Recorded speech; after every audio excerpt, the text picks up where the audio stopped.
اعوذ باللہ من الشیطان الرجیم بسم اللہ الرحمن الرحیم السلام علیکم ورحمۃ اللہ سورۃ آل عمران آیت نمبر 104 وَلْتَكُن مِّنكُمْ أُمَّةٌ يَدْعُونَ إِلَى الْخَيْرِ وَيَأْمُرُونَ بِالْمَعْرُوفِ وَيَنْهَوْنَ عَنِ الْمُنكَرِ وَأُولَئِكَ هُمُ الْمُفْلِحُونَ۔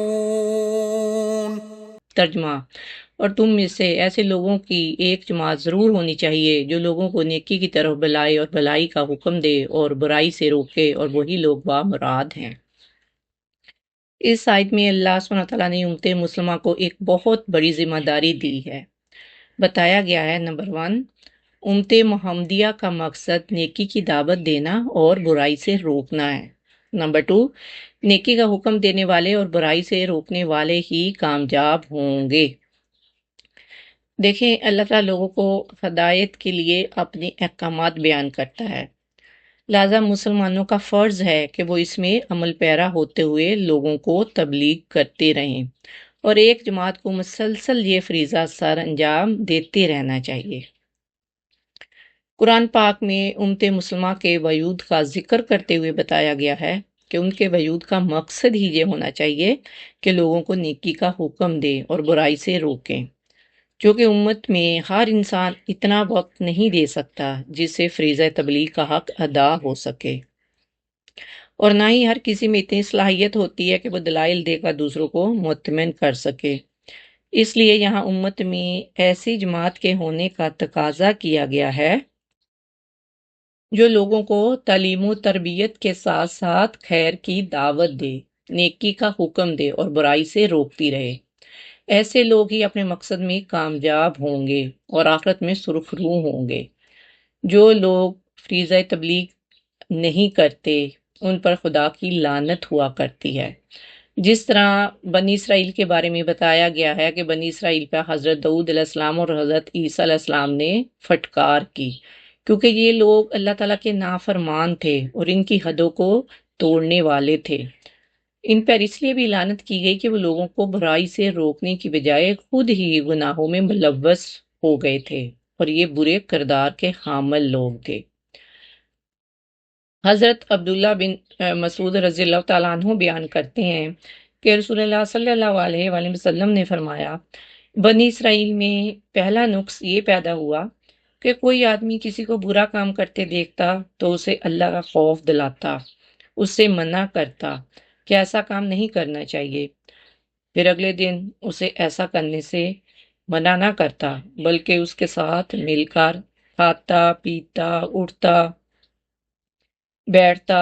ان کی جب یہ حالت ہو گئی تو اللہ تعالیٰ نے ان کے دل بھی ایک جیسے کر دیے۔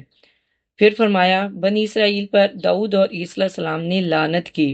اس کے بعد فرمایا، سنو، اللہ کی قسم، تمہیں ضرور نیکی کا حکم دینا اور برائی سے منع کرتے ہوئے ظالم کا ہاتھ روکنا ہوگا۔ یدعون الی الخیر، جو بھلائی کی طرف بلائے۔ بھلائی کی طرف بلانا اور برائی سے روکنا کیا ہے؟ بھلائی میں ہر وہ چیز شامل ہے جو اللہ تعالیٰ کے قریب کرنے والی ہو اور اس کی ناراضی سے دور کرنے والی ہو۔ وَیَأْمُرُونَ بِالْمَعْرُوفِ، وہ نیک کاموں کا حکم کرے۔ معروف اسے کہتے ہیں جس کا اچھا ہونا عقل اور شریعت کی روشنی میں معلوم ہو چکا ہو۔ وَيَنْهَوْنَ عَنِ الْمُنْكَرِ، اور برے کاموں سے روکے۔ منکر اسے کہتے ہیں جس کا برا ہونا عقل اور شریعت کے ذریعے سے معلوم ہو چکا ہو۔ تو یہاں مومنین کو یہ ہدایت کی گئی ہے کہ ایک ایسی جماعت ہونی چاہیے جو لوگوں کو اس کی راہ کی طرف بلائے اور اللہ کے دین کی طرف رہنمائی کرنے کے لیے ہمہ وقت تیار رہے۔ اور اس جماعت میں وہ علماء بھی شامل ہے جو لوگوں کو دین سکھاتے ہیں، وہ مبلغ بھی شامل ہے جو دوسرے مذاہب والوں کو دین اسلام میں داخل ہونے کی تبلیغ کرتے ہیں، وہ لوگ بھی شامل ہیں جو بد عملی میں مبتلا لوگوں کو راہ راست پہ آنے کی دعوت دیتے ہیں۔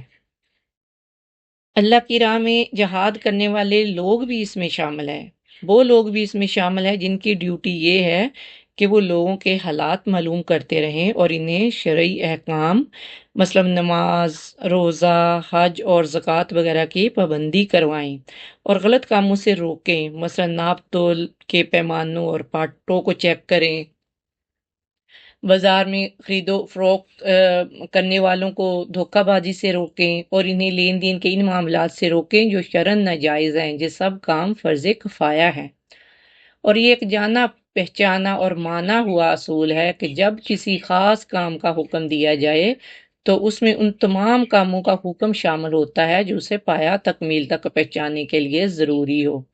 یہ سب سامان ضروری ہے اور اللہ کی طرف سے ان کا حکم سمجھا جاتا ہے، مثلاً جہاد کے لیے طرح طرح کے سامان تیار کرنا جن سے دشمنوں کا کما کیا جا سکے اور اسلام کا نام بلند کیا جا سکے، وہ علم سیکھنا جس کی وجہ سے نیکی کی طرف بلایا جا سکے، علم و رہنمائی کے لیے مدارس کی تعمیر کرنا، لوگوں میں شریعت نافذ کرنے کے لیے حکمرانوں کی قولی، عملی اور مالی امداد کرنا، اور جو جماعت نیکی کی طرف بلانے، بلائی کا حکم دینے اور برائی سے روکنے کے لیے کمر بستہ ہے، یعنی یہ خاص جماعت مومنین کی جماعت ہے۔ اس لیے اللہ تعالیٰ نے فرمایا وَأُولَٰئِکَ هُمُ الْمُفْلِحُونَ، یہی لوگ فلاح پانے والے ہیں یعنی کامیاب ہیں۔ برائی سے روکنے کے بارے میں نبی اکرم صلی اللہ علیہ وآلہ وسلم کی حدیث ہے، آپ نے فرمایا تم میں سے جو کوئی کسی برائی کو دیکھے تو اسے ہاتھ سے روک دے، اگر اس کی طاقت نہ ہو تو زبان سے روکے، اگر یہ بھی نہ کر سکتا ہو تو اپنے دل سے نفرت کرے، اگرچہ یہ ضعیف ایمان کی نشانی ہے۔ اللہ سبحانہ وتعالیٰ ہمیں دوسروں کو نیکی کا حکم دینے اور برائی سے روکنے کی توفیق عطا فرمائے، آمین۔ جزاک اللہ خیر۔ السلام علیکم ورحمۃ اللہ وبرکاتہ۔